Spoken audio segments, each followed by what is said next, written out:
Maître de l'univers, tu règnes à jamais. Il y a plusieurs dimensions de la foi. Ressens le parfum de mon Tout comme il y a plusieurs niveaux d'espérance. Mais l'espérance que Dieu donne est une espérance qui ne faillira jamais. Yahweh Shammah, Yahweh Shammah, Yahweh Shammah, Yahweh. Oh, oh, oh, Yahweh, Yahweh Shammah. Me voici devant ton saint trône. Mon âme a soif de toi. Je lève mes mains pour t'adorer. Adonai. Me voici. Élevons nos voix, prions. Alléluia. Merci Seigneur. Merci à toi notre Dieu. Merci à toi notre guide. Merci à toi notre roi. Père, nous te bénissons. Seigneur, Dieu, de partager ta parole, de le faire de tous nos cœurs, Seigneur Jésus, de le faire éternellement Dieu, nonobstant tout ce que nous avons comme aléa technique qu'avec nous. Père Jésus, nous prions, nous disons Amen. Que Dieu vous bénisse. Le thème que nous allons commencer, parce que je me suis rendu compte encore que c'est long, le thème que nous allons commencer ce matin, ce soir, c'est Adam, d'autres disent Adam. Professeur, on dit quoi? Adam ou Adam? Ah, Adam, plutôt Adam, parce que plutôt Adam, c'est plutôt anglais. Adam, l'homme de Dieu. Amen. Adam, l'homme de Dieu. La première des choses que j'aimerais que nous puissions comprendre, et c'est par là que nous commençons, c'est que l'homme, en tant qu'entité, est le plus grand investissement de Dieu sur la terre. Amen. Il n'y a pas plus grand investissement que l'homme. Pour la simple raison que Dieu accomplit ses promesses, que Dieu atteint ses objectifs, que Dieu réalise ses rêves uniquement en passant par l'homme. Amen. Il est de ces choses que Dieu donne à l'homme de faire qu'il ne donnera jamais aux anges d'accomplir. Amen. Et durant cet enseignement, nous allons parler de plusieurs points. Le premier point sur lequel nous parlerons, ce sera Adam, la créature de Dieu. Donc au premier point, nous parlerons sur Adam, la créature de Dieu. Au deuxième point, nous parlerons maintenant sur la création de l'homme, où je séparerai un peu la personne d'Adam pour en parler d'une manière globale. Amen. Donc au deuxième point, je parlerai sur la création de l'homme. Dans la création de l'homme, je parlerai sur le sens du 6e jour et le sens du 7e jour, particulièrement. Donc le sens du 6e jour et le sens du 7e jour. Amen. Ensuite, je parlerai sur... Excusez-moi. Donc je parlerai sur le deuxième point, la création de l'homme. Là-dedans, je parlerai sur l'homme, je parlerai sur le sens du 6e jour, le sens du 7e jour. Là-dedans, toujours, dans ce grand chapitre, je parlerai sur les attentes de Dieu. Lorsque Dieu a créé l'homme, quelles étaient ses attentes? Ensuite, je parlerai sur les attentes de Dieu par rapport à lui-même Dieu, par rapport à la nature également. Et toujours dans ce chapitre-là, je parlerai sur les 4 dimensions de la mission que Dieu a confiée à l'homme sur terre. Amen. Je parlerai sur les 4 dimensions de la mission que Dieu a confiée à Adam ou à l'homme sur terre. C'est là que je parlerai sur le sens de la fécondité, de la multiplication, le sens du mot remplir, du verbe remplir, assujettir. Amen. Amen. Ensuite, nous parlerons sur les attentes de Dieu, les attentes de Dieu sur l'homme par rapport à la création. Lorsque Dieu était en train de créer l'homme, par rapport à la création, à quoi pensait-il et quels sont les buts que Dieu voulait atteindre. Toujours dans ce chapitre, je parlerai également sur la position de l'homme face aux anges. Amen. On verra et on va étudier d'une manière très claire, entre l'homme et l'ange, qui est le plus grand? C'est une question que plusieurs se posent et plusieurs personnes ont déjà posé la question. Plusieurs concluent d'emblée en disant l'homme doit être plus grand que les anges, parce que l'apôtre Paul dit dans Corinthiens que les saints jugeront les anges. Nous allons comprendre le sens de cette parole et nous en profiterons également pour étudier comment est-ce que l'homme travaillait et marchait avec les anges de Dieu. Amen. Parce que les anges ne sont pas une réalité que de l'Ancien Testament, mais ils sont également une réalité aujourd'hui. Amen. Est-ce que vous êtes avec moi? Au deuxième chapitre, je parlerai sur l'influence du péché et ce qu'il a détruit en l'homme. L'influence du péché et ce que le péché a détruit dans l'homme. Amen. Et là, je parlerai sur plusieurs points. Ensuite, je parlerai sur les attentes brisées de Dieu suite au péché.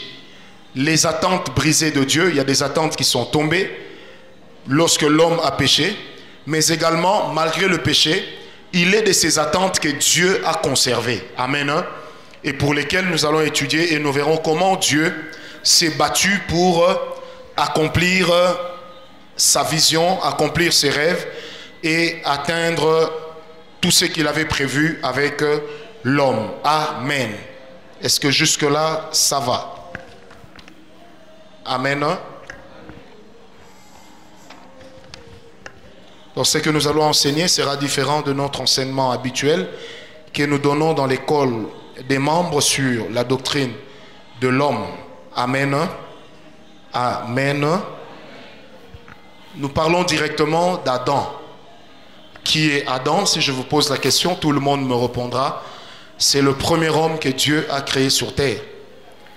Lorsque vous étudiez la Bible, le 5 premiers chapitres du livre de Genèse, on parle d'Adam sous deux significations.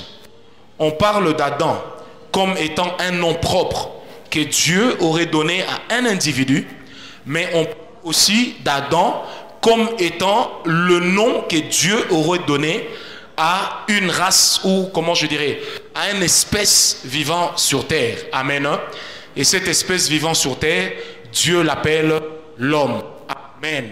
Alors le mot Adam ou le nom Adam, de l'hébreu également Adam, ça se rattache probablement à son origine syrienne qui parle de Adamou, qui veut tout simplement signifier celui qui a été créé ou celui qui a été produit. Amen.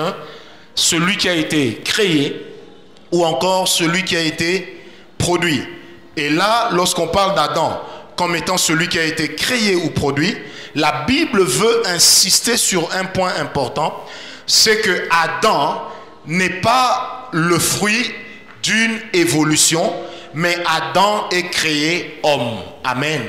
Je reprends le simple nom de Adam qui veut tout simplement dire celui qui a été créé ou celui qui a été produit, veut tout simplement dire que selon la pensée biblique, l'homme n'est pas le fruit d'une évolution telle que nous l'enseigne le darwinisme. Amen. Mais l'homme est le fruit de ce qu'on appellerait en d'autres termes une génération spontanée. Amen. L'homme est créé homme. L'homme n'est pas le fruit d'un Big Bang. L'homme est une créature de Dieu à part entière. C'est pourquoi j'aimerais dire, moi je ne descends pas du singe. Amen. Je me rappelle un jour, on devait manger le singe à la maison. Et mon père qui dira, nous n'allons pas manger le singe parce que c'est un cousin. Et moi je lui ai répondu, c'est peut-être ton cousin, mais ce n'est pas mon oncle. Amen. Amen.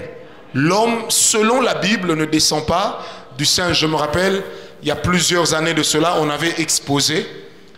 Et on était deux groupes posés.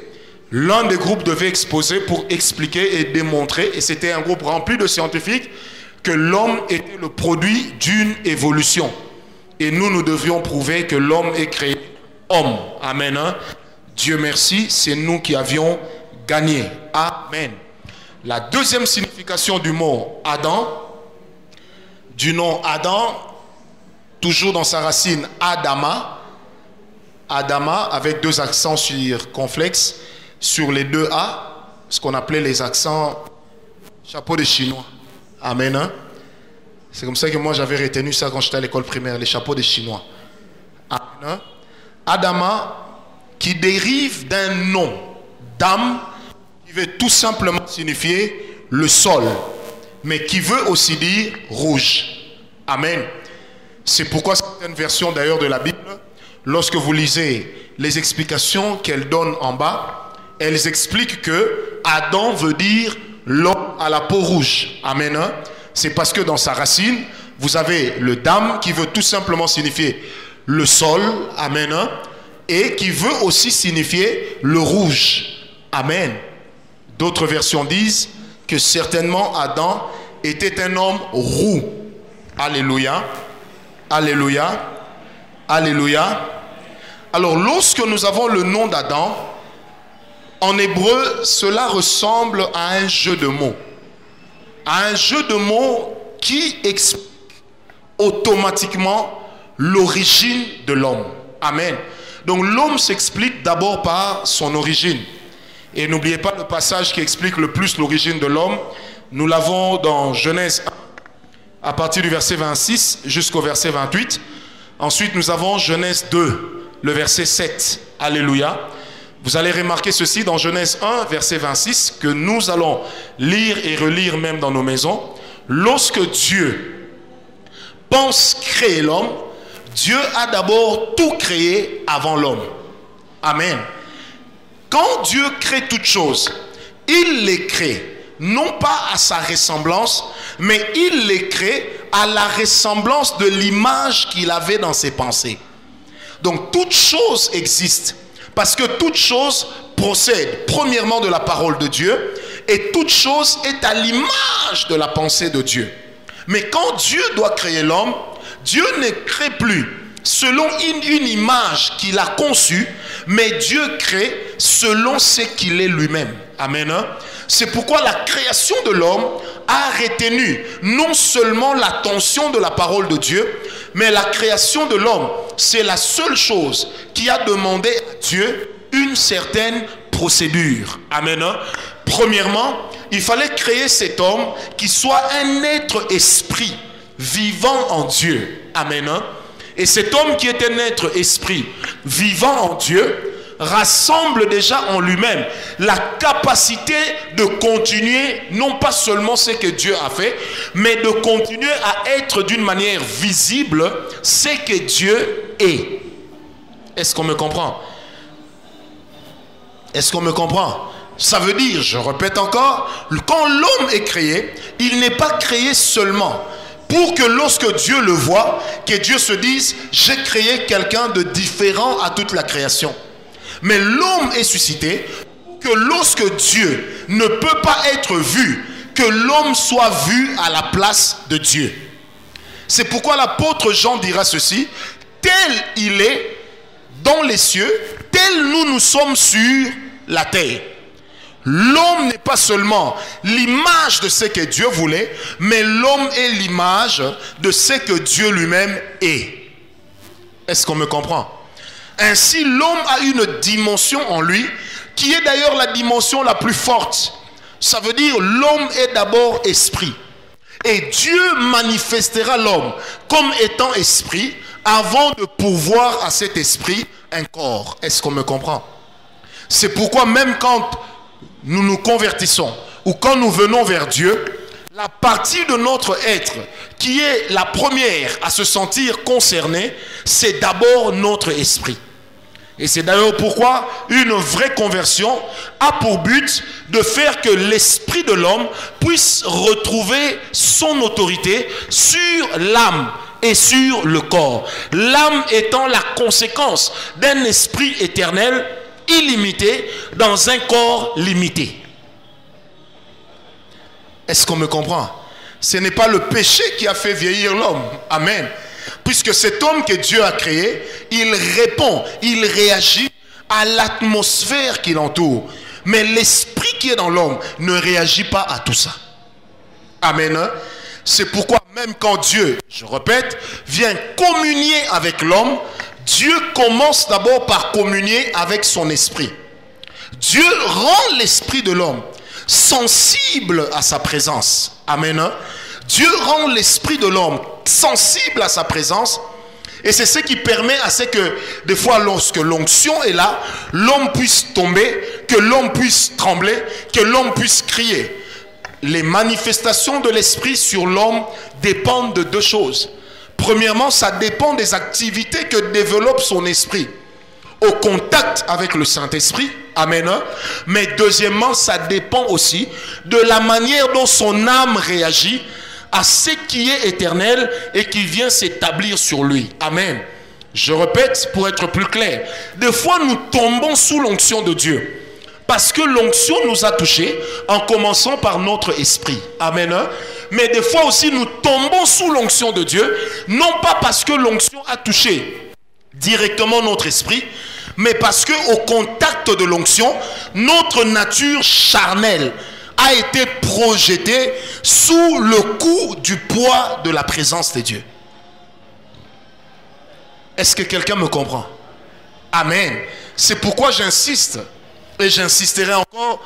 Aujourd'hui, je ne donne qu'un aperçu, nous allons mieux comprendre les choses demain. Lorsque Dieu crée l'homme, Dieu le crée d'abord comme étant un être esprit. Et je l'avais dit ici une fois, quand nous prenons Genèse 1, verset 26, la Bible dit, Dieu dit, créons l'homme à notre image, à notre ressemblance. Dieu ne parle pas aux anges, parce que nous ne sommes pas censés être à l'image des anges. Amen. Les anges sont à l'image de la sainteté de Dieu, mais même les anges ne sont pas à l'image de Dieu. Mais l'homme est le seul qui est à l'image de Dieu. Et quand Dieu dit créons l'homme à notre image, Dieu est en train de se parler à lui-même dans la dimension de sa pluralité. Et c'est pourquoi lorsque vous prenez 1 Corinthiens 12, versets 3 et 4, vous allez remarquer, pour nous qui croyons à la Trinité, que les trois personnes de la Trinité jouent un rôle influent pour et dans la vie de l'Église. Le Père donne à l'Église la diversité d'opérations. Le Saint-Esprit donne à l'Église les dons spirituels et le don de l'Esprit, que nous appelons également le parler en langue. Amen. Et le Seigneur Jésus donne à l'Église, ou suscite au milieu de l'Église, des ministres du corps. Ça veut dire des gens qui assureront la continuité de ce que Jésus avait commencé à faire. Est-ce qu'on me comprend? C'est pourquoi dis à ton voisin, l'homme est celui sur qui repose l'espoir de Dieu. Non, je ne t'ai pas entendu le lui dire. Amen. L'homme est donc celui non seulement sur qui repose l'espoir de Dieu, mais Dieu a tout créé. A tout créé. Tout ce qui a été créé avant l'homme a été créé pour que l'homme les gouverne. Dieu n'a pas donné la nature aux anges, encore moins aux démons, mais Dieu a donné le monde aux hommes. Amen. C'est pourquoi lorsque vous prenez le psaume 115, verset 16, la Bible dit, Dieu a créé toutes choses. Il a créé le ciel, il a créé la terre et il a donné le gouvernement terrestre aux hommes. Là, j'aimerais directement dire ceci. Certaines choses pour lesquelles nous souffrons encore parce que nous n'avons pas compris qu'en tant qu'enfants de Dieu, nous sommes rétablis dans notre position comme l'était Adam. Et c'est pourquoi l'apôtre Paul se tue à expliquer et encore à expliquer que si par le premier Adam, nous avons eu part au péché, par le deuxième Adam, les choses sont rétablies telles que cela était dans le jardin d'Éden. Amen. Est-ce qu'on est avec moi? Les choses sont rétablies telles que c'était dans le jardin d'Éden. Genèse 1, verset 26 à 31. Je vais lire. Puis Dieu dit, faisons l'homme à notre image, selon notre ressemblance, qu'il domine sur les poissons de la mer, sur les oiseaux du ciel, sur le bétail, sur toute la terre, sur tous les reptiles qui rampent. Verset 27. Dieu créa l'homme à son image. Il le créa à l'image de Dieu. Il créa l'homme et la femme. Verset 28. Dieu les bénit et leur dit: soyez féconds, multipliez, remplissez la terre et l'assujettissez et dominez sur les poissons de la mer, sur les oiseaux du ciel et sur tout animal qui se meut sur la terre.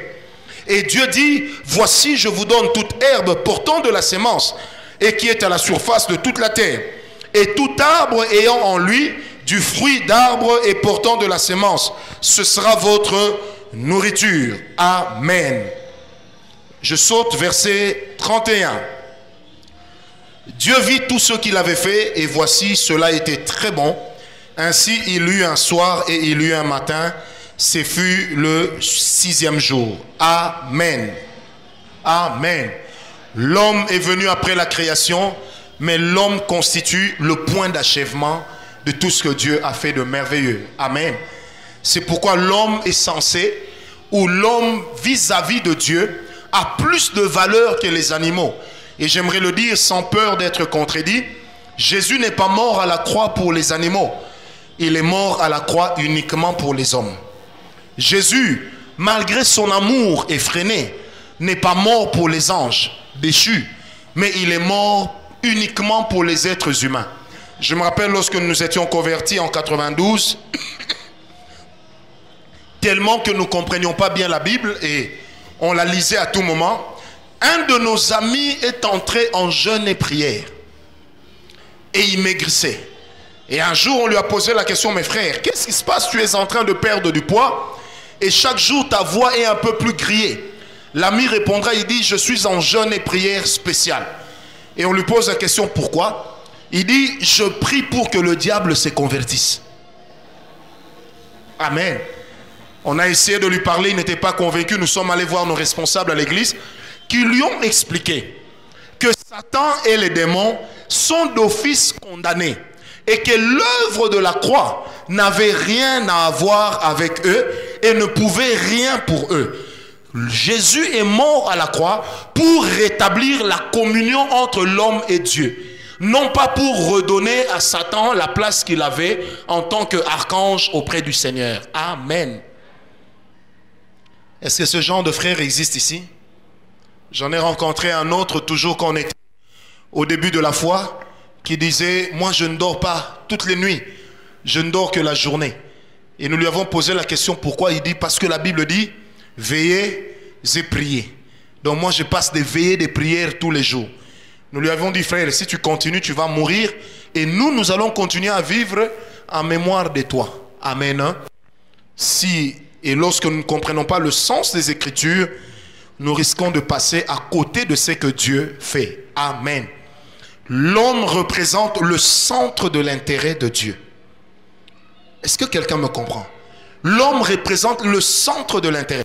Quand la Bible dit Dieu a tant aimé le monde, dans Jean 3 verset, quand la Bible dit Dieu a tant aimé le monde, sous-entendez par monde les hommes. Et sous-entendez par les hommes les garçons et les filles. Amen. Les masculins et les féminins. Dieu n'a pas tant aimé les animaux. Quand on parle de monde, Dieu parle du monde en fonction de ceux avec lesquels il peut établir une communion directe. Les animaux ne peuvent pas être en communion directe avec Dieu, tels que les hommes peuvent l'être, pour la simple raison que les animaux n'ont pas d'esprit. Les animaux ont une âme et ils ont un corps. C'est de leur âme que viennent ce qu'on peut appeler, entre guillemets, leur sorte de personnalité. Donc ça vient de leur âme et non de leur esprit. Ils n'ont pas d'esprit. Tout ce qui n'a pas d'esprit ne peut pas comprendre les choses de Dieu. Tout ce qui n'a pas d'esprit ne peut pas comprendre les choses de Dieu. Quelqu'un me dira: mais prophète, si tout ce qui n'a pas d'esprit ne comprend pas les choses de Dieu, comment l'âne de Balaam a vu l'ange? Il a vu l'ange parce qu'au niveau des âmes des animaux, il y a une sorte de sensibilité développée devant le monde spirituel. Il fonctionne avec une intuition. Et une intuition qui est tellement forte que les forces de la nature composée communient entre elles. Est-ce qu'on me comprend? C'est pourquoi les animaux, des fois, lorsqu'il y a un séisme qui s'annonce, ils sont capables de fuir avant les êtres humains. C'est pourquoi des fois, vous avez vos chats qui sont possédés ou habités par des esprits des sorciers. Le chat n'est pas sorcier. Mais un esprit peut venir habiter dans une chose animée. Un esprit peut aussi habiter dans une chose inanimée. Est-ce que unasiki ya? Amen. Un esprit peut venir habiter dans un chat. Un esprit peut habiter dans un animal. Vous savez, vers le 15e siècle, lorsque on s'était levé contre ceux qui n'étaient plus ou qui ne voulaient plus des pratiques de l'église catholique romaine, et qu'on a commencé à pourchasser les chrétiens, dont la plupart ont quitté la France pour la Suisse, l'histoire raconte qu'il y avait des animaux qui ont commencé à prophétiser. Le chien aboie, il aboie, il aboie. Lorsque le maître se réveille, le chien ouvre sa bouche et il dit « Ainsi parle l'Éternel ». En ce moment-là, le chien n'est pas devenu prophète. Le chien a été un canal. Et si je vais plus loin, c'est pourquoi tout celui qui donne une prophétie n'est pas forcément prophète. Dieu peut utiliser n'importe qui. Mais j'irai plus loin. Dieu peut utiliser n'importe quoi. La main qui est apparue du temps de Daniel et qui a écrit Méné, Méné, Tekel, Parsin, cette main n'était pas un homme. Mais cette main était une manière pour Dieu de communiquer quelque chose. Si Dieu peut utiliser même des animaux pour communiquer, sachez que le diable aussi le fait. Je me rappelle avant mon accident qui m'avait amené pratiquement à voir la moitié de ma tête, de mon visage déchiqueté. Tous les jours, les chats venaient se réunir devant la fenêtre de ma chambre.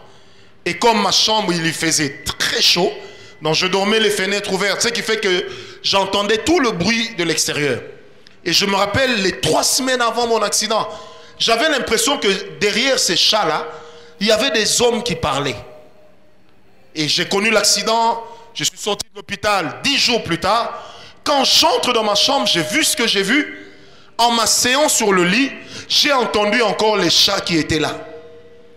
Et cette fois-là, je n'avais plus l'impression qu'ils parlaient comme des hommes. Mais j'étais sûr que c'était des hommes. Et l'un d'eux était en train de dire, et je l'entendais, mais comment ça se fait que nous soyons passés à côté de notre cible?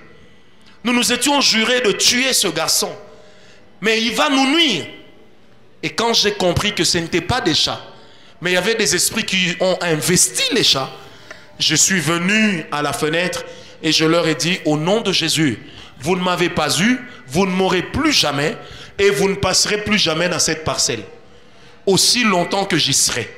Authentique, c'est que je vous dis, les chats sont partis en ligne droite, en file indienne.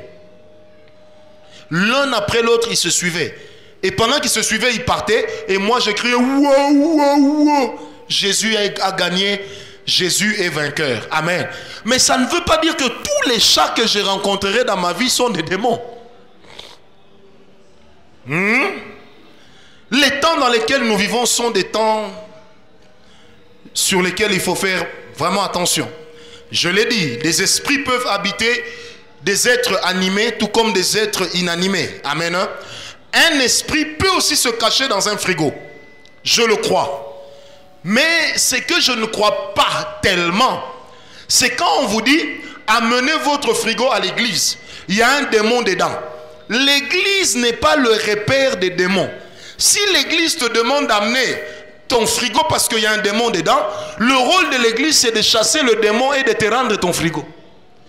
Et comme nous sommes dans les temps de la fin, le diable, sachant qu'il n'a plus beaucoup le temps, je vois mal le diable envoyer toute une armée de démons pour habiter des divans, pour habiter des matelas ou pour habiter des frigos. Mais j'ai des témoignages que j'ai vécus. Je me rappelle, il y a un monsieur qui était très célèbre à l'époque, il est mort. Ce monsieur organisait des rencontres culturelles dans cette ville. Il a offert à son père une voiture 190. Et quand le papa s'habillait pour sortir, Dès qu'il pensait sortir par la porte de devant, en sortant, il trouvait le véhicule devant, le moteur en train de tourner, pendant que personne n'avait allumé ce moteur. Et le jour où nous sommes venus prier sur ce moteur, il y a un gros serpent qui est sorti de ce moteur. En ce moment-là, les démons n'ont pas seulement habité la voiture, mais cette voiture représentait un autel qui a été donné au papa pour que sur cet autel soit sacrifié le père de cet homme. Et quand nous avons prié, quelque temps après, l'enfant est mort. Amen. Le monsieur très célèbre dans la ville, il est mort.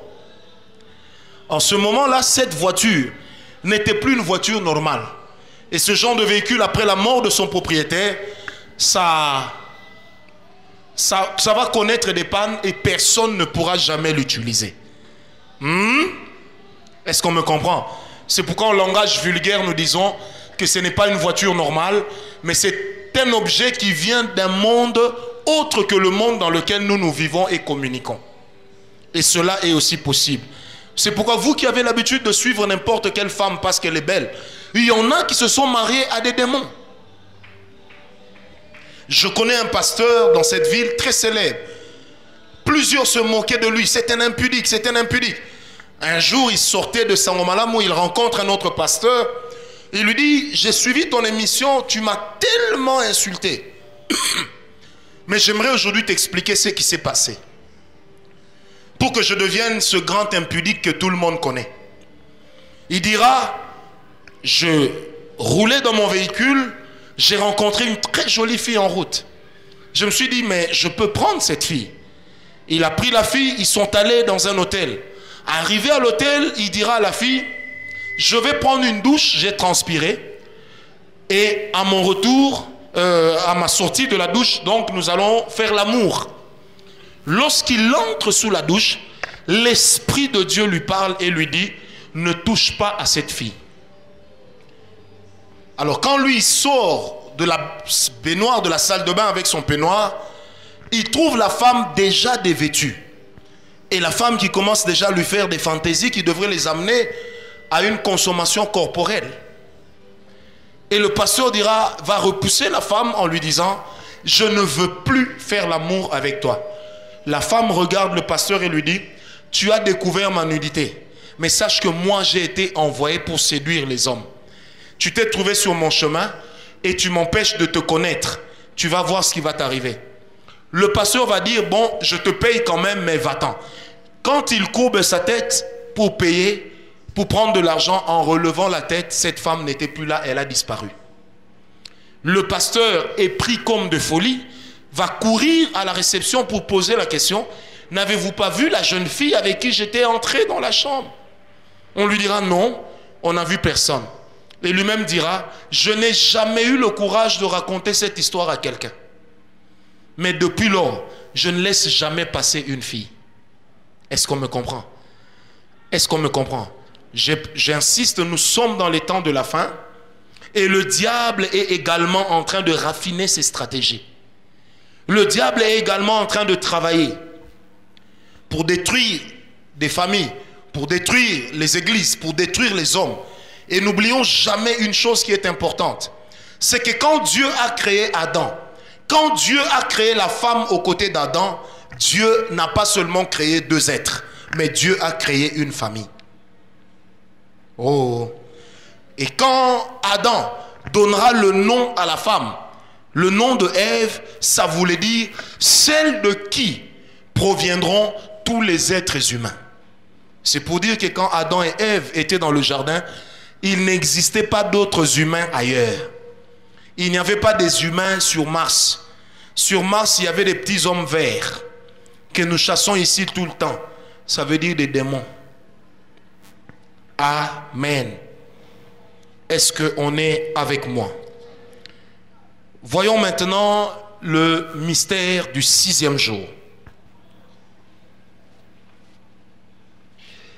Genèse 1, verset 31, la Bible dit, Dieu vit que ce qu'il avait fait, Dieu vit tout ce qu'il avait fait, et voici cela était très bon. Ainsi il eut un soir et il eut un matin, ce fut le 6e jour. Amen. Ce n'est pas anodin que Dieu ait créé l'homme le 6e jour et qu'après avoir créé l'homme le 6e jour, Dieu est entré dans le repos. Le repos de Dieu ne veut pas dire le sommeil de Dieu. Dieu est entré dans le repos veut dire c'est à l'homme qu'il a donné le pouvoir de continuer ce que lui avait commencé. Mais l'homme continue ce que Dieu a commencé sous l'œil vigilant de l'Éternel. Parce que la Bible dit, celui qui veille sur Israël, il ne sommeille ni ne dort. Avant de veiller sur Israël, il ne sommeillait pas et il ne dormait pas. Amen. Un jour, un homme m'a dit, mais où était Dieu lorsque Adam et Ève péchaient? De sorte que quand il est descendu dans le jardin, il appelait Adam, Adam. Est-ce que Dieu ne savait pas où était Adam? Dieu savait. Dieu savait. Mais plus loin, nous verrons que quand Dieu a planté l'homme dans le jardin d'Éden, la chose que Dieu a donnée à l'homme, c'était la responsabilité. Il n'y a pas d'homme sans responsabilité. Amen. Je répète, il n'y a pas d'homme sans responsabilité. Tout celui qui ignore sa responsabilité, excusez-moi de le dire, mais n'est pas différent d'un animal. Dieu a créé l'homme en lui confiant directement. Allez, l'ordonnance qui institue l'homme institue aussi la responsabilité qui est dévolue à l'homme. Dieu crée l'homme pour une responsabilité. Et le 6e jour fait que dans la gématrie, 6 deviennent ce qu'on appelle le chiffre de l'homme. Amen. 6 va devenir le chiffre de l'homme. Pourquoi? Pour une simple raison, l'homme a été créé au jour que Dieu a appelé le 6e jour. Amen. Amen. Est-ce que jusque-là, ça va? J'ai essayé d'étudier un peu la Bible pour voir quelles sont les choses qui se rapportaient le plus au chiffre 6 et comment est-ce que ces choses, Dieu lui-même les voit. Amen. Amen. Amen. Lorsque Dieu crée l'homme le 6e jour, 6 devient le chiffre de quoi? De l'homme. Mais quand le diable enverra ou suscitera l'antichrist, il le suscitera non pas le 6e jour, mais il le suscitera avec un nom dont le nombre donne 6, 6, 6. Et pourquoi est-ce que l'antichrist vient avec le nombre de 6, 6, 6? Simplement pour dire que l'antichrist, celui qui va venir éloigner le monde de Dieu, ne sera pas un animal, il ne sera pas un esprit qui vole, mais il sera un homme. Et quelqu'un disait, il sera un homme 3 fois. Ça veut dire un homme d'une intelligence supérieure, ce qui lui permettra de régler les problèmes économiques que connaîtra l'humanité en ce moment-là. Église, est-ce que vous me comprenez?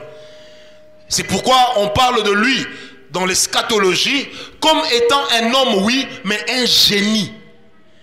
Et on s'est dit, voilà, si c'est un génie, l'outil qui permet aujourd'hui aux génies de démontrer leur intelligence, c'est d'abord l'outil informatique. Est-ce qu'on me comprend? Donc l'antichrist, c'est d'abord un homme.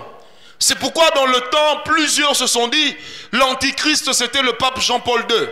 Parce que le nom que l'on donnait au pape, inscrit sur leurs vêtements, Vicarius Filii Dei, en grec, lorsqu'on les calculait, ça donnait 666. Mais il n'était pas l'antichrist. Parce que la Bible ne nous dit pas que l'antichrist mourra à Rome et sera enterré à la basilique Saint-Pierre. Est-ce qu'on me comprend? Mais l'antichrist sera un homme, inspiré de l'homme que Dieu a créé, mais doté d'une intelligence supérieure à tous les hommes, ayant reçu la capacité de donner des solutions aux problèmes que connaîtront l'humanité. Or, les problèmes que l'humanité connaît le plus est d'abord lié à la crise économique. C'est pourquoi vous allez également lire, dis à ton voisin, Dieu n'est pas bête.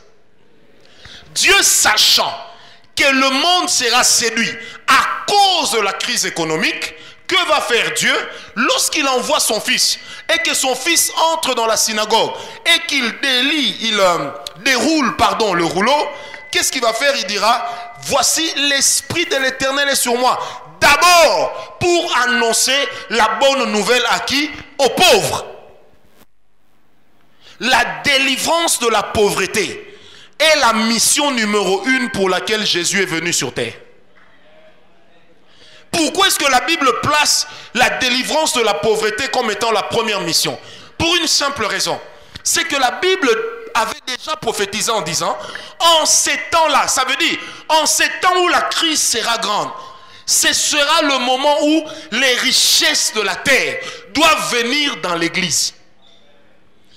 Une église qui n'aide pas les fidèles à devenir riches, je pèse bien mes mots, quelque part est en train de nous faire manquer la mission. Parce qu'aujourd'hui l'évangile coûte cher. Prêcher dans de bonnes conditions, ça coûte cher. Avoir une bonne sonorisation, ça coûte très cher. J'ai été étonné, je me suis rendu compte qu'il y a même des micros à 10 000 $ qui vous donnent un son extraordinaire. C'est parce que Dieu savait, et ça c'est une prophétie également que le Seigneur m'avait donnée personnellement, que le domaine sur lequel le diable est en train de vaincre l'église, c'est encore sur le domaine des finances. Aujourd'hui, l'islam est en train de gagner du terrain en Afrique parce que l'islam est en train de donner de l'emploi. Nous allons crier Macron, Macron, Illuminati, Macron, franc-maçon. Mais pendant que Macron posait sa candidature, où étaient les chrétiens?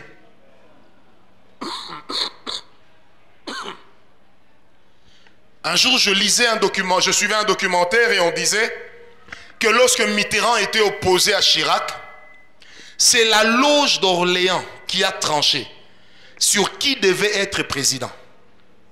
Est-ce que vous me comprenez?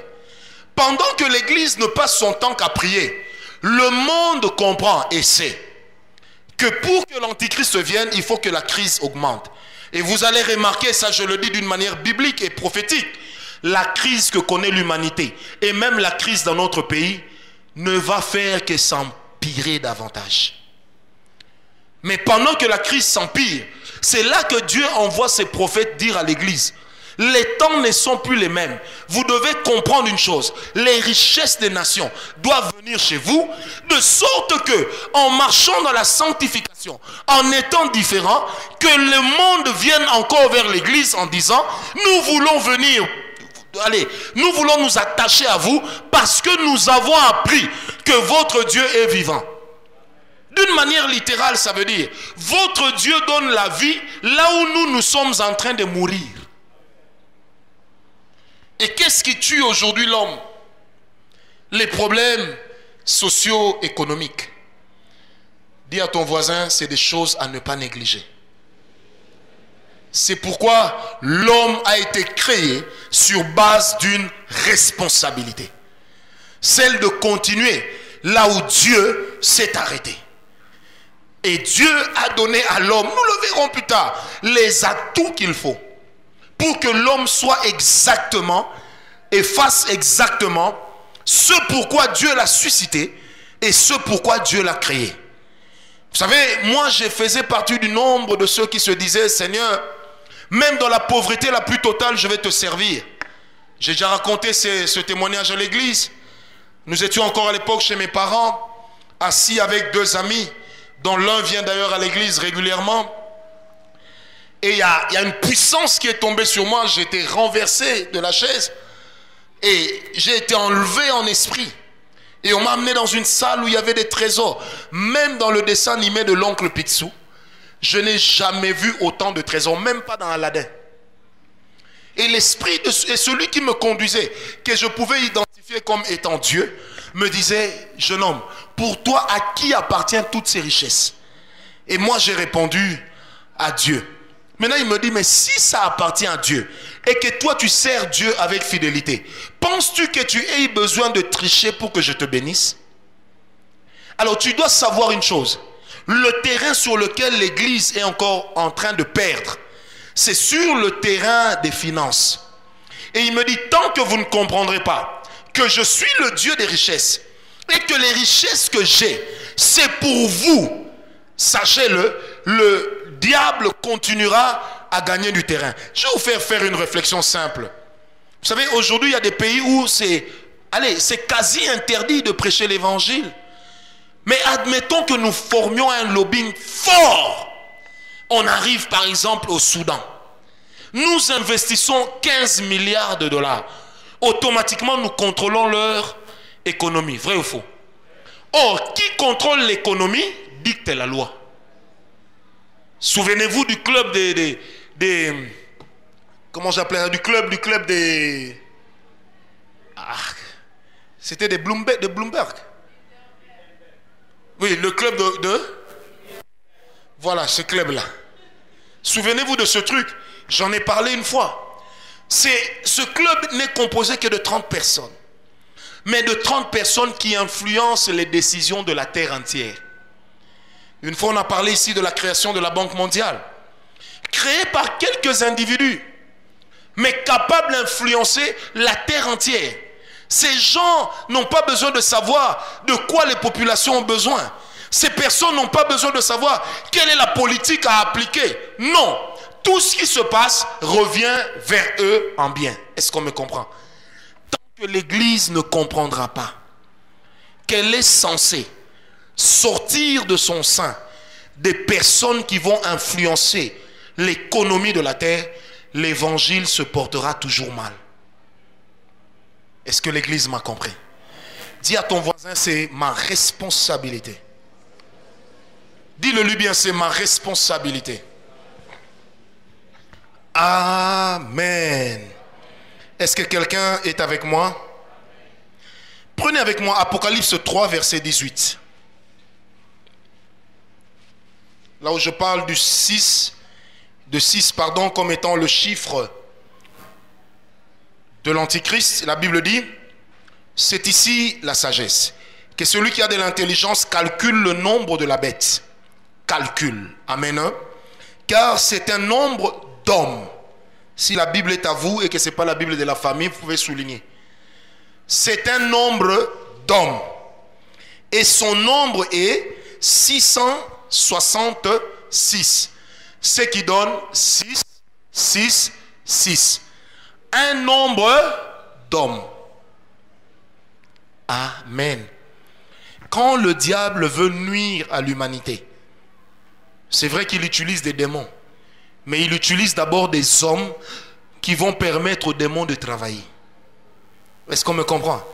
Je vais peut-être t'étonner en te disant, aucun décret satanique ne peut s'accomplir sur une famille sans qu'il y ait eu un homme au préalable qui ait donné au diable la permission d'agir. C'est pourquoi même quand je parle des autels sataniques, j'explique toujours que pour détruire l'autel satanique, sa force, il faut comprendre qui en est le sacrificateur. Quand le diable veut nuire à une nation, veut nuire à une famille, il utilise des hommes qui lui permettront d'agir au travers d'eux ou d'agir sur tout ce qui compose la famille. C'est pourquoi le Seigneur Jésus disait, lorsque tu entres dans une maison et que tu veux la posséder, tu commences d'abord par lier l'homme fort. L'homme fort, c'est qui? C'est celui qui a une force de décision sur les autres. Amen. Amen. C'est pourquoi des fois dans vos moments de prière, quand vous priez pour vos familles, ayez l'habitude de dire, Seigneur, je me lève dans cette famille comme étant le souverain sacrificateur. Je me lève comme étant sacrificateur et roi. Selon l'esprit de 1 Pierre 2, verset 9. Que nous sommes des sacrificateurs, mais aussi des rois. Ça veut dire, non seulement que nous présentons un sacrifice au nom de la famille, mais nous dominons également sur la famille en tant que des rois. Est-ce qu'on me comprend? Et ces petites choses, souvent nous les négligeons. Tout ce que toi tu négliges, ne pense pas que tout le monde le négligera. Si toi en tant qu'enfant de Dieu, tu refuses d'assumer ta position, d'assumer tes responsabilités, d'après la position que Dieu t'a donnée, quelqu'un d'autre les assumera à ta place. Le monde spirituel a horreur du vide. Le monde spirituel ne supporte pas le vide. Là où moi je ne me lève pas, quelqu'un d'autre se lèvera. Vous savez pourquoi certaines attaques nous atteignent? C'est pour que Dieu puisse nous réveiller. et puisse nous amener à comprendre que tu as tellement dormi, tu as tellement fermé les yeux, que tu as laissé le diable dominer sur ton terrain. Le jour où le diable se lève contre ma femme, se lève contre mes enfants, je comprendrai directement que j'ai été distrait quelque part. Est-ce que quelqu'un est avec moi? Je comprendrai que j'ai été distrait quelque part. Là où je règne en tant que sacrificateur, là où je règne en tant que roi, une chose est vraie. Personne ne peut user d'une autorité au-dessus de la mienne. La semaine passée, un frère de l'église m'a appelé. Il m'a écrit à 1 h du matin, il dit: papa, je sens que je suis en train de mourir. Je viens de revoir défiler devant moi toute ma vie. J'ai l'impression que je suis vraiment en train de mourir et cela est arrêté. Je lui ai écrit 2 mots. J'ai dit: jeune homme, tant que tu seras sous ma responsabilité, tu ne mourras pas sans que l'Éternel ne m'ait prévenu. Parce que Dieu sait que je contesterai ça. Est-ce qu'on me comprend? Amen. Là où je règne comme sacrificateur et comme roi, certaines choses ne peuvent plus me surprendre. C'est pourquoi celui qui a l'œil ouvert, comme Balaam, fils de Péor, doit également apprendre à avoir l'œil qui veille. Est-ce que quelqu'un me comprend? Parce que, dis à ton voisin, le diable a besoin de toi pour détruire. Dis-lui ça. Comme le diable a besoin de toi pour détruire, Dieu a besoin de toi pour construire. C'est pourquoi dans la Bible, vous allez remarquer, quand je parlerai des hommes et des anges, Dieu a suscité l'esprit de Cyrus. La version dit ceci: Dieu a réveillé l'esprit de Cyrus. Dieu l'a oint. Pourquoi? Pour pousser Esdras et les autres à aller reconstruire le temple de l'Éternel. Quand Dieu veut faire quelque chose, Dieu passe par des hommes. Et quand le diable veut détruire, il passe aussi par des hommes. C'est pourquoi je vous donne la permission, sans être impoli, même dans vos familles. Quand quelqu'un semble se lever contre l'autorité que Dieu vous a donnée, même si devant lui vous ne dites rien, mais dès qu'il vous donne le dos, en secret commencez à dire: personne ne dominera sur ce terrain. Si Dieu m'a suscité ici, personne ne s'élèvera. Est-ce que quelqu'un est avec moi? Un jour j'étais en Mbujimaï, et puis je suis en prière tout seul. L'esprit me transporte jusque dans ma maison. En ce moment-là, je n'avais qu'une petite fille, ma fille aînée, jusque chez moi. Et qu'est-ce qui se passe? Je vois un esprit de mort entrer et venir prendre ma fille. Mais juste au moment où il allait toucher ma fille, en vision claire, j'ai vu cet esprit me regarder et dire: hey, tu es arrivé ici comment? Et là où j'étais, j'ai commencé à dire: même si je suis au loin, ma sacrificature s'exerce sur tous ceux qui portent mon nom. Au nom de Jésus, tu sors de cette maison. Quand j'ai commencé à prier consciemment, j'ai pris mon téléphone, j'ai appelé mon épouse, j'ai dit: qu'est-ce qui ne va pas avec Sarina? Elle me dit: tu sais que l'enfant était en train de convulser, j'ai cru qu'on allait la perdre. Je lui ai dit: sois en paix, prends ta main, pose sur la tête de l'enfant, dis à l'enfant qu'elle ne mourra pas, parce que son père a dit qu'elle n'a pas le droit de mourir. Et notre enfant vit et a 10 ans maintenant. Est-ce qu'on me comprend? Un beau jour, je reviens d'un voyage. Mon fils cadet, Néry, est très malade, chaud, brûlant. On pouvait même faire une omelette sur son ventre. J'avais mon bureau en face de ma chambre. J'ai pris l'enfant, je l'ai déshabillé. Je l'ai posé sur ma table. J'ai dit: Seigneur, quand les occultistes veulent envoûter quelqu'un, ils utilisent une image qui représente la personne. Moi, je n'utilise pas une image qui représente mon fils. J'utilise mon fils. C'est la table sur laquelle je prépare des messages. Et souvent, quand j'écris, tu me parles. Et j'ai des carnets ici, des prophéties sur lesquelles tu m'as parlé. Durant le temps où j'étais ici, comme c'est un autel sur lequel tu m'exauces, moi, je pose ici mon fils. Si tu vas le tuer, tue-le devant moi. Frère, j'ai pris l'huile d'onction, j'ai mis sur la tête, j'ai mis sur le ventre, j'ai mis sur les pieds. j'ai dit à l'enfant, allez, lève-toi maintenant, joue. Vous savez, moi, j'ai un fils qui est vraiment très, très, très bouillant. Il me regarde directement, il dit, papa, il était 1h du matin. J'ai envie de jouer. L'enfant est descendu de la table. Il a joué jusqu'à 4h du matin. Nous nous sommes dit avec sa maman, ne le dérangeons pas, qu'il joue. Le diable lui a fait manquer un épisode. Vous comprenez? Mais en ce moment-là, si je n'avais pas pris conscience de ma responsabilité sur cet enfant, qu'est-ce que j'aurais fait comme prière? Oh Seigneur, guéris mon fils. Seigneur, guéris mon fils. Or, celui qui prend conscience de sa responsabilité, il agit différemment. Il ne constate pas. Une chose est en train de tuer l'église aujourd'hui. Nous constatons ce que le diable fait, mais nous ne faisons rien pour l'empêcher d'atteindre ses buts. Et c'est pourquoi nous entrons toujours dans des discussions folles et des discussions qui n'en valent pas la peine. Tel occultiste, tel ne l'est pas. Tel occultiste, tel ne l'est pas. Tel est occultiste. La meilleure, c'est qu'il y a une prophétesse à Lemba qui va prophétiser, qui dira, ah, le pasteur Marcelo, le prophète Ngawala, c'est des grands féticheurs. Vous ne voyez pas qu'ils partent tout le temps en Europe? Si ils partent en Europe, c'est parce qu'ils ont des fétiches. Quand on est venu me dire ça, j'ai dit, ça c'est une prophétie née de la pauvreté.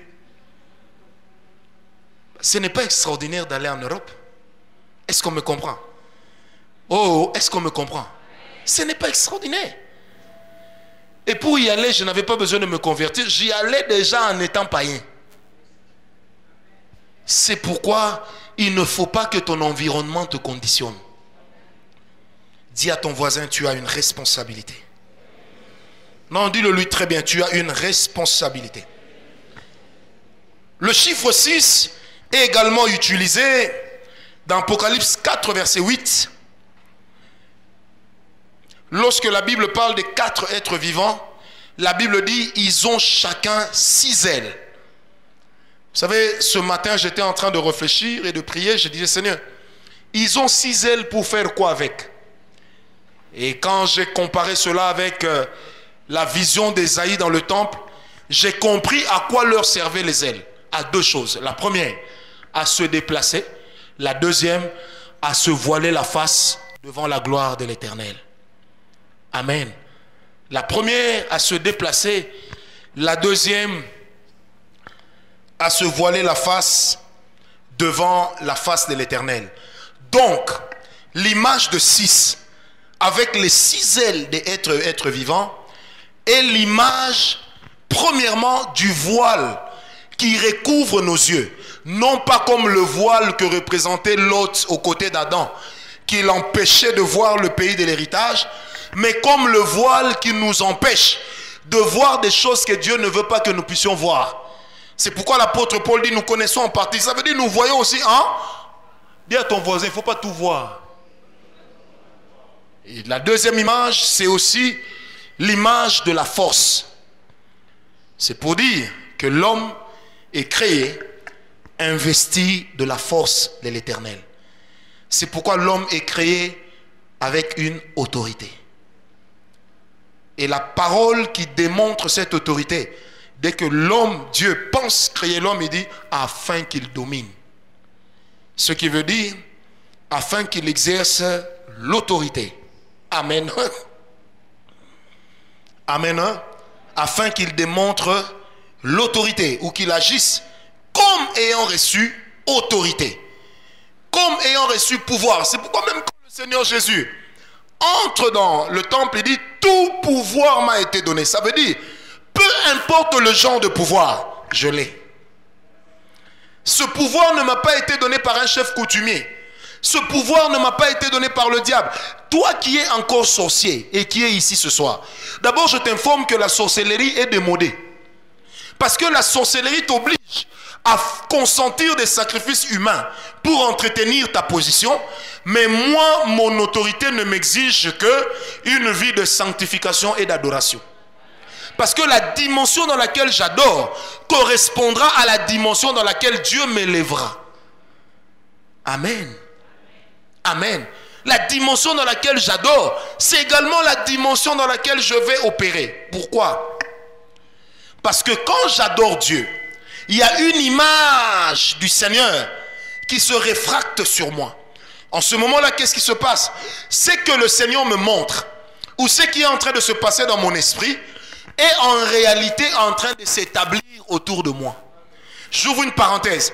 Quand on prépare un service de puissance, on ne le prépare pas en chassant les démons. Aujourd'hui, démons de distraction, tu ne viendras pas. Démons de maladie, tu ne viendras pas. Parce que c'est leur droit d'être là. Sinon, le combat spirituel n'a plus son sens. Mais quand on prépare un bon service, on adore beaucoup. Celui qui adore ouvre l'œil. Et celui qui a l'œil ouvert programme les choses. C'est comme ça que des fois les gens me disent, mais prophète, comment tu sais que Dieu va toucher 59 personnes et pas 60? Comment tu sais que Dieu va toucher 8 personnes et pas 9? Vous savez, j'ai prêché dans des églises où on ne croit pas à l'onction ni à la puissance de Dieu. On a fait le service prophétique, on a fini, on a dit Dieu, tout le monde regardez-moi, personne ne ferme les yeux. Dieu ne va toucher que 8 personnes, 5 filles et 3 garçons. Vous voyez, le pasteur se lève lui-même, commence à vérifier, est-ce que ce gars n'est pas un menteur? À la fin, ça s'accomplit.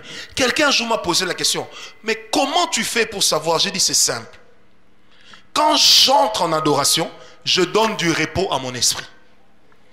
Et quand mon esprit est dans le repos, même si la 8e personne traîne pour sortir, je ne l'attends pas, mais je sais qu'elle est là. Est-ce qu'on me comprend? Qu'est-ce qui me donne cette certitude? Tout ce que je peux voir avec mon esprit, le physique est obligé de le manifester. C'est pourquoi ceux qui gouvernent le monde spirituel ont toujours de l'avance sur les autres. Donne-moi un amen bien. Ils ont toujours de l'avance sur les autres. Est-ce que je peux te choquer un peu? C'est même là que dans la dimension du prophète, on ne dit pas toujours, oui, Dieu m'a dit, Dieu m'a dit, Dieu m'a montré. Certaines choses se présentent à nous d'elles-mêmes dès lors que notre esprit se connecte à l'esprit de Dieu. Ça veut dire que tout ce qui vient en termes de prévision nous est déjà communiqué. Et quand nous venons devant les gens, qu'est-ce que nous faisons? Nous les déclarons des fois sous forme de paroles de foi. Et en ce moment-là, on n'a pas toujours besoin de dire Dieu m'a dit. Mais on peut dire, voici ce qui va se passer aujourd'hui. Et cela arrivera. Qu'est-ce qui fera que ça arrive? Vous me direz la foi. Pas seulement, j'ai vu ce que j'ai dit. Amen ou pas amen? Amen. Hein? J'ai vu ce que j'ai dit. Et en ce moment-là, le même voile qui empêche à certains de voir les choses de Dieu, ce même voile me permettra de voir les choses de Dieu. Amen. Que le nom du Seigneur soit glorifié. Amen. 6 est également utilisé lorsqu'on parle des 6 premiers sceaux. Les 6 premiers sceaux, ce sont les anges qui vont les ôter. Le 7e sera fait par lui-même qui? Le Seigneur Jésus. Amen. Or, le 6e sceau, quand vous lisez la Bible, c'est l'image dans Apocalypse 6, verset 1 et le verset 12. Le 6e sceau est l'image de la colère divine et du jugement divin. Et là, je vais vous dire quelque chose de très bien que vous allez aimer. Le 6e sceau est l'image de la colère de Dieu, mais aussi du jugement de Dieu. Ces jours-ci, je parle beaucoup avec le Père sur la nation. Beaucoup. Sur la nation. Et quelque chose que Dieu m'a amené à comprendre, c'est que, en fait, lorsque Dieu veut accomplir les jugements divins,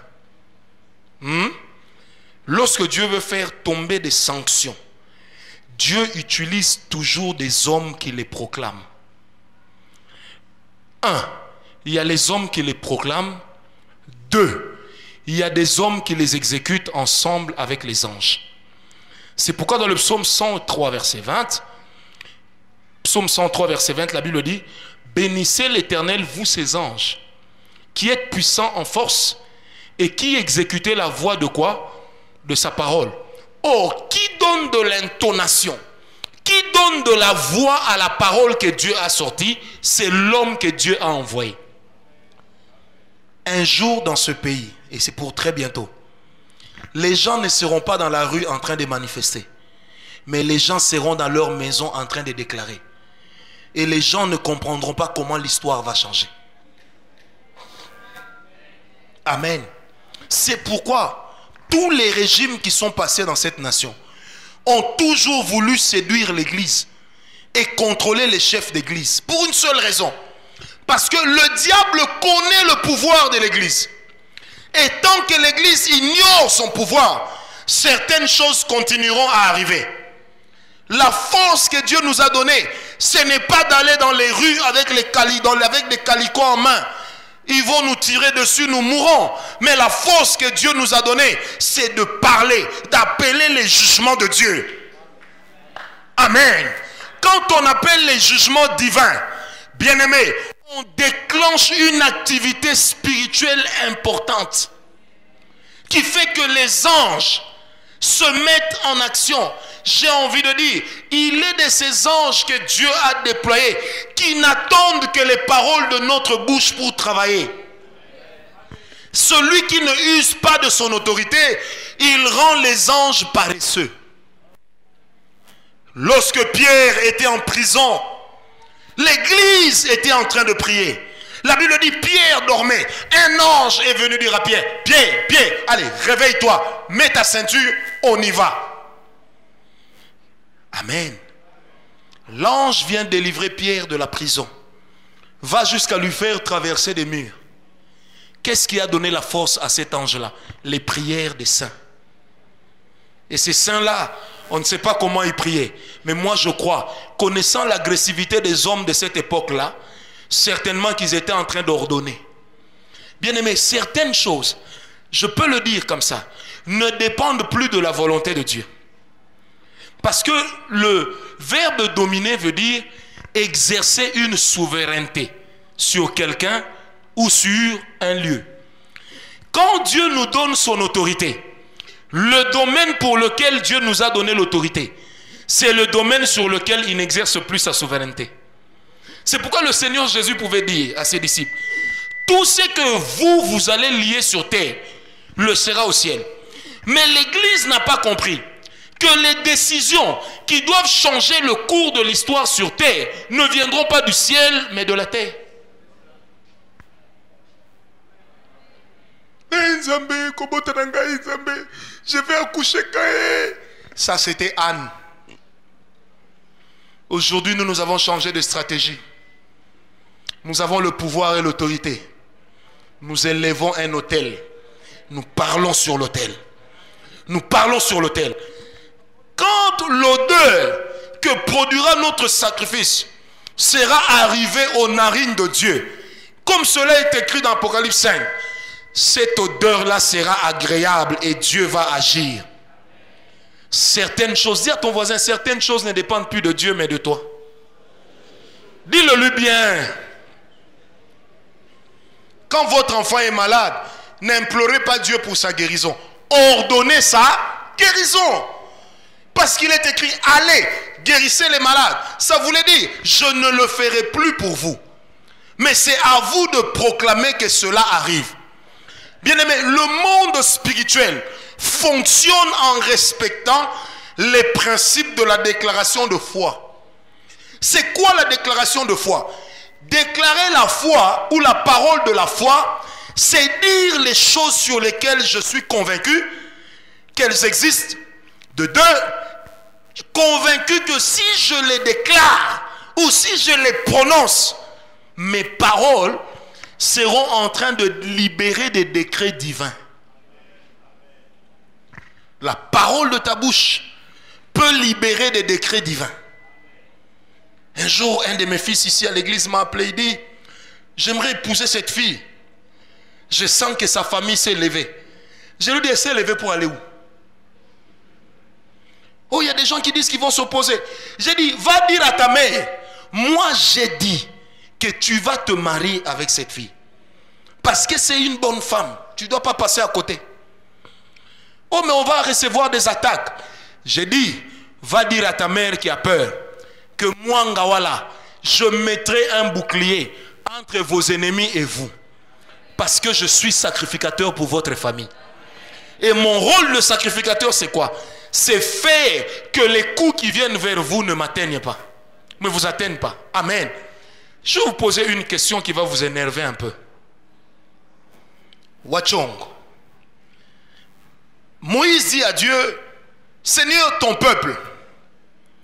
Dieu dit à Moïse, Moïse, ton peuple. Qui des deux a menti? Qui a menti? Maman, mamie, qui a menti? Dieu dit à Moïse, c'est ton peuple. Moïse aussi dit à Dieu, tu as vu ton peuple? Le peuple est le peuple de qui? Ah, répondez. Traînez un peu comme ça, je bois un peu d'eau.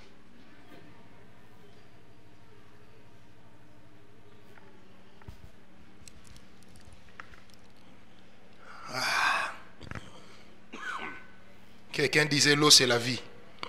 Ne vous en faites pas, l'eau c'est l'eau, c'est pas la vie. Si tu bois seulement l'eau, tu finiras par avoir un gros ventre comme un kwashiorkor.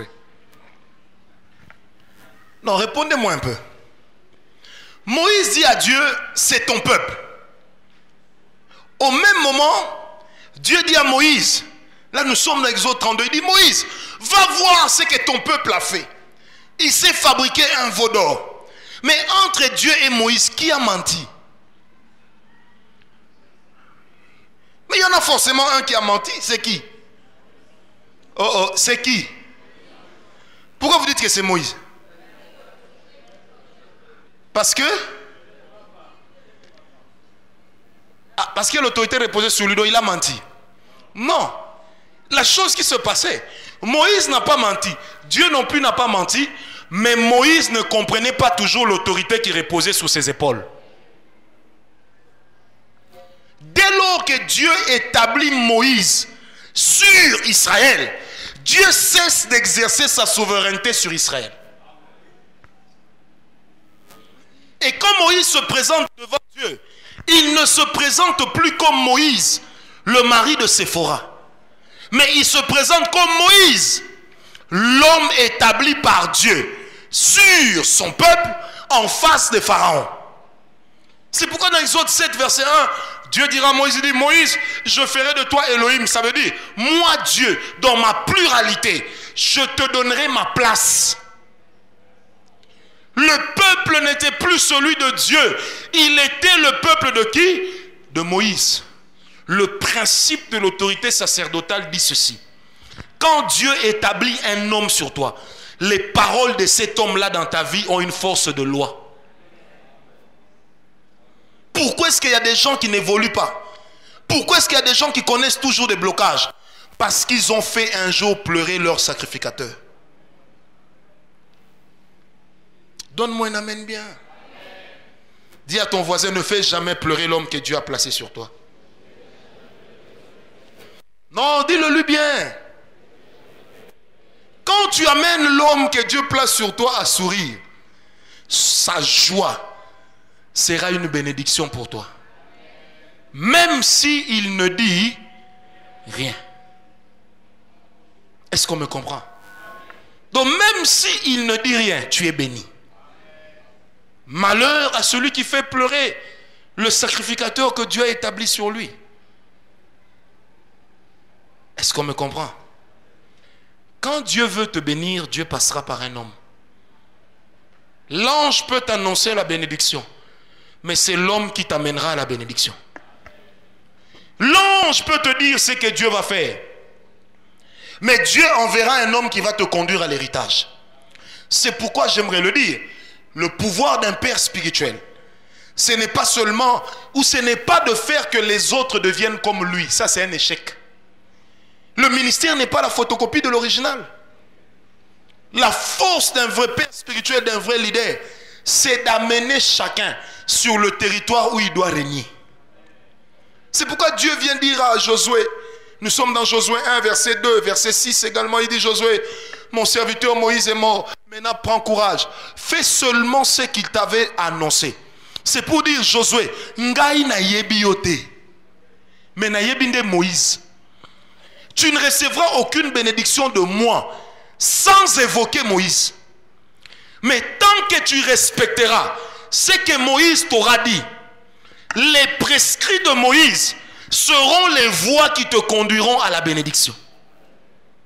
Est-ce que l'église, vous me comprenez? C'est pourquoi toute position spirituelle est une responsabilité. Dieu ne traite pas avec les enfants, mais Dieu traite avec les hommes. Ça veut dire des personnes qui réalisent leurs responsabilités. Et on n'évolue pas dans la vie avec des constats. On n'évolue pas dans la vie avec des rapports. C'est ce qui fait que la RDC n'évolue pas. Il faut être pragmatique.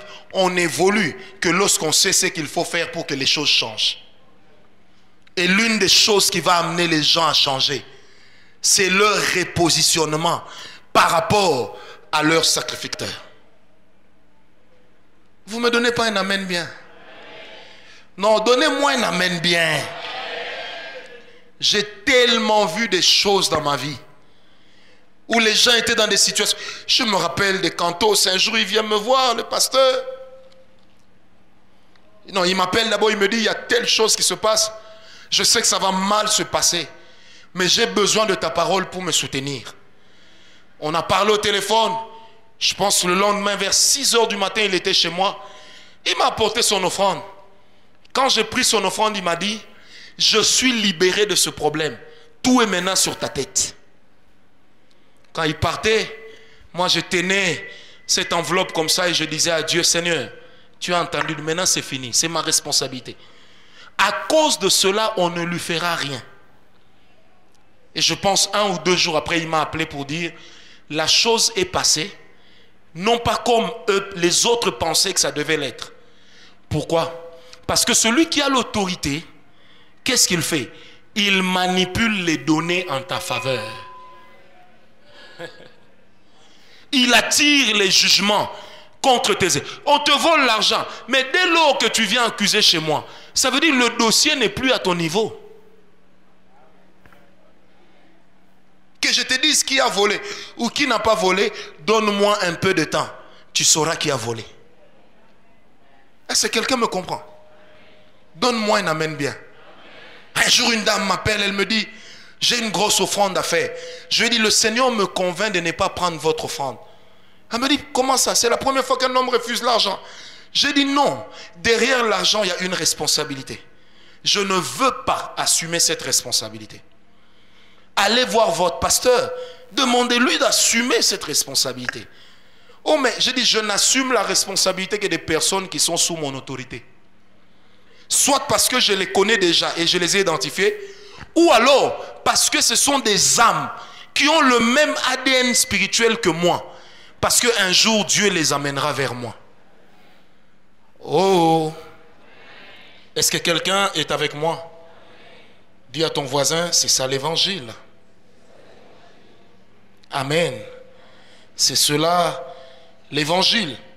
Et quand Dieu fait les choses, il le fait également de cette manière. Vous avez également 6, lorsqu'on parle des 6 premières trompettes, toujours dans le livre d'Apocalypse, on parle des 6 premières trompettes qui sont sonnées. Les 6 premières trompettes sont sonnées par des anges.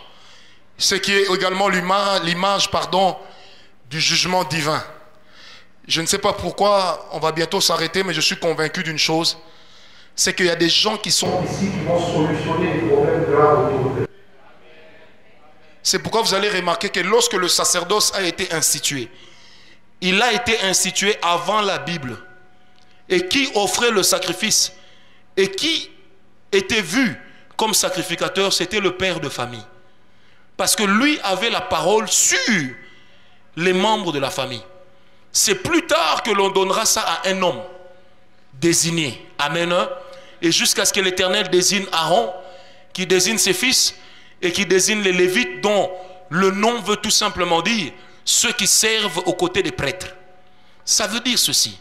Si nous prenons conscience de la responsabilité qui nous est échue, nous comprendrons que cette responsabilité est un héritage.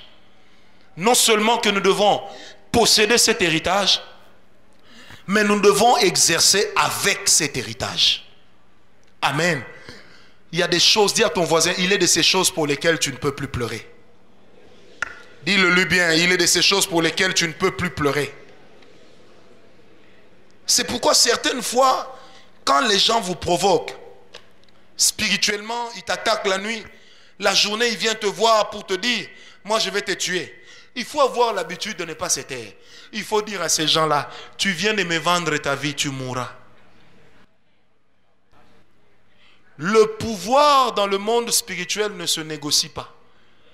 Ça s'arrache et ça s'impose. Celui qui comprend ce qu'il est, il s'accapare d'une certaine position. Mais celui qui attend toujours qu'on lui dise c'est maintenant le moment, peut-être que le moment n'arrivera jamais. Il est temps que nous comprenions que nous sommes la ressource sur laquelle Dieu compte pour changer les choses dans l'humanité. Il y a des gens qui ne croient pas. Hein? C'est pourquoi toi tu vas toujours courir derrière des petits enfants pour dire priez pour moi, priez pour moi. Et eux ils vont dire au biki.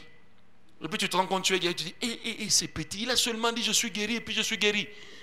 Non, mais parce qu'il a pris le pouvoir sur toi. Amen. Et je déclare au nom de Jésus ce matin que le pouvoir de Dieu repose sur tes épaules. Qu'à chaque instant de ta vie, ta conscience travaille avec ta responsabilité et ta position. Tout celui qui ne réalise pas sa responsabilité n'aura aucune position.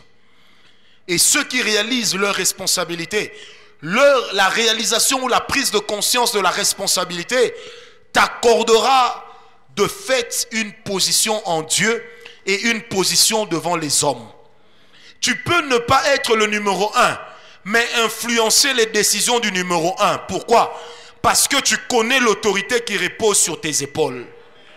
Jésus n'a pas prêché l'évangile dans le monde entier, mais Jésus s'est permis de dire que tout pouvoir m'a été donné. Et là où Jésus s'est arrêté, lui-même a dit, ceux qui croiront en moi, ils feront comme moi, et même qu'ils iront au-delà de ce que j'ai accompli.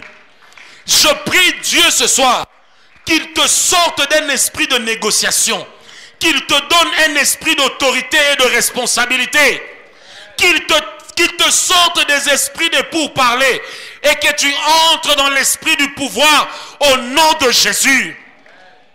Est-ce qu'on me comprend? Dis à ton voisin, il ne faut pas tout négocier. Dis-lui, il ne faut pas tout négocier.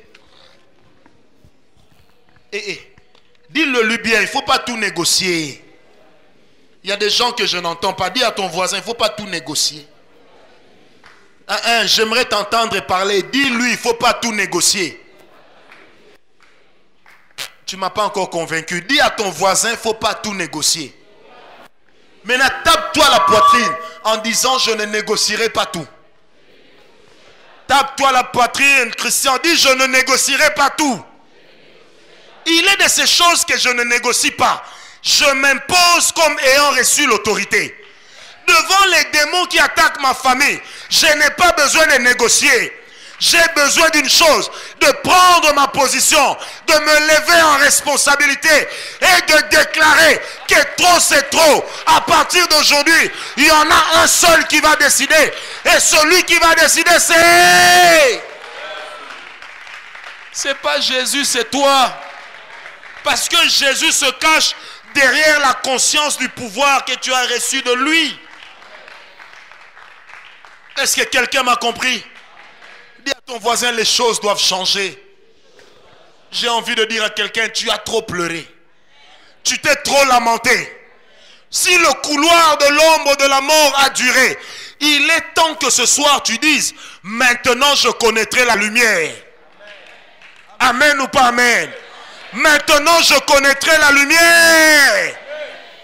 Quand Dieu t'établit sur une famille, ne négocie pas certains sentiments.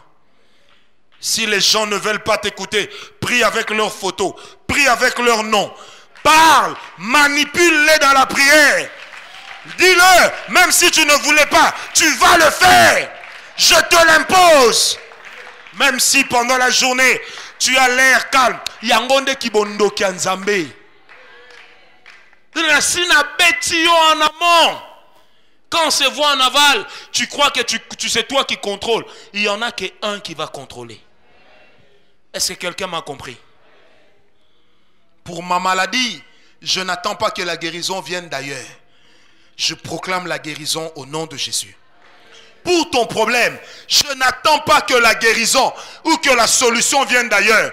La solution viendra des paroles de ta bouche. J'aimerais que tu te lèves. Analyse ton problème. Ne fais pas un rapport après analyse. Commence maintenant à déclarer. Élève ta voix pendant que nous battons tous les mains. Tu es en train de déclarer. Ne parle pas en langue. Déclare. Ne dis pas au Seigneur, aie pitié de moi. Il a déjà eu pitié de toi. Ne dis pas au Seigneur, exauce-moi. Il t'a déjà exaucé. Ne dis pas au Seigneur, entends mes prières. Il est déjà en train de les entendre. Élève ta voix, commence à déclarer. Élève ta voix, commence à posséder. Élève ta voix, commence à saisir.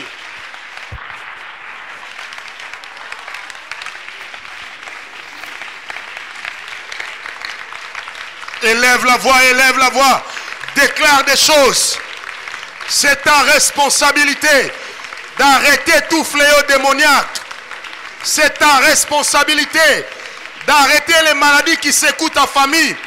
C'est de ta responsabilité d'arrêter la pauvreté autour de toi.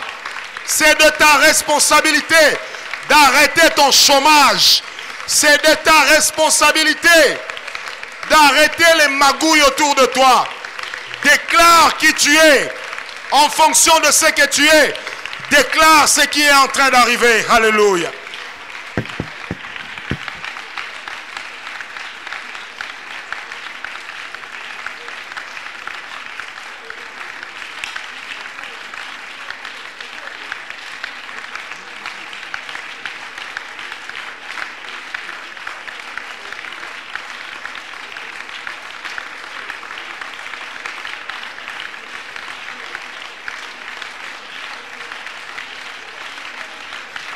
Le diable s'est trop joué de ta famille. Il est temps que tu déclares pour l'arrêter. Le diable s'est trop joué de ta famille. Il est temps que tu parles pour l'arrêter. J'ai dit parle pour l'arrêter. Parle pour l'arrêter, ne supplie pas. Parle pour l'arrêter.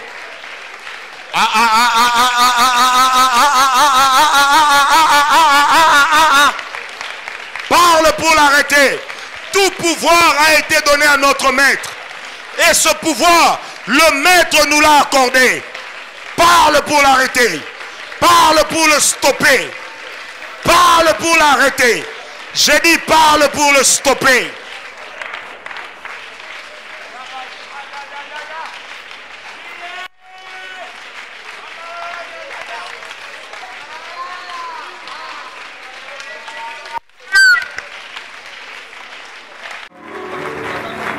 Maître de l'univers, tu règnes à jamais. Il y a plusieurs dimensions de la foi. Ressens le parfum de mon Tout comme il y a adoration. plusieurs niveaux d'espérance. Mais l'espérance que Dieu donne est une espérance qui ne faillira jamais. Yahweh Shammah. Yahweh Shammah, Yahweh, Yahweh, oh, oh, Yahweh, Yahweh Shammah. Me voici devant ton saint trône. Mon âme a soif de toi. Je lève mes mains